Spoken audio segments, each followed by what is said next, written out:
We could take the real easy way out and just throw some eggs in here.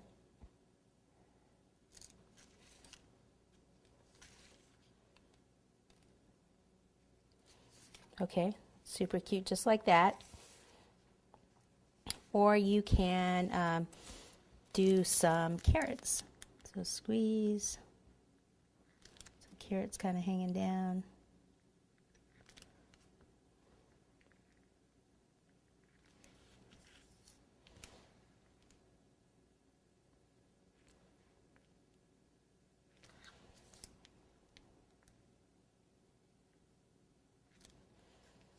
Actually, this was the front, wasn't it?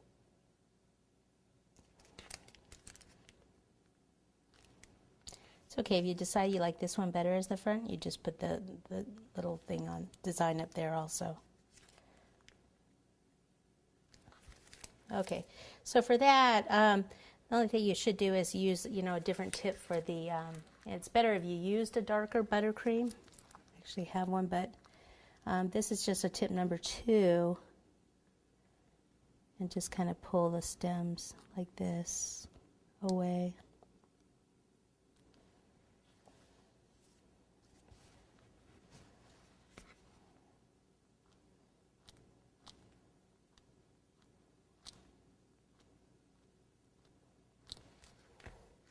I'd probably still put a few eggs or something in there in between.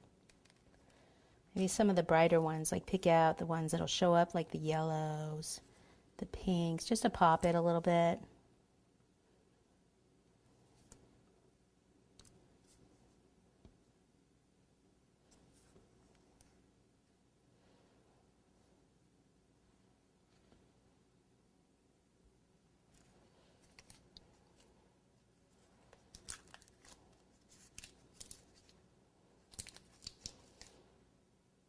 Okay, there you go. Another little Easter basket.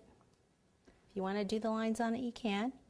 I think we're all pretty much done here. The only thing left is just to kind of display them on a nice little platter. Just trying to show them. Let's get them on the platter and then just show you them all together. So there they are on the platter. Of course, they couldn't all fit on there, and you could obviously do a really cute, Easter display. But they're really cute, and everybody loves the flavor of them. And the one thing I don't think I mentioned, I did all the decoration with buttercream for a reason, because I usually refrigerate these after I make them, before I take them somewhere. If you use royal icing, what happens is the royal icing, once you refrigerate it, usually melts in the refrigerator, so they kind of have drippy eyes and things. So the only thing you can't do is, individually wrap these with in cute little bags, but you could put them in cute little boxes as gifts. Okay, so have fun with it. There's some ideas. I mean, as far as the eggs, you can decorate them anyway. You could even put little fondant flowers and things on them.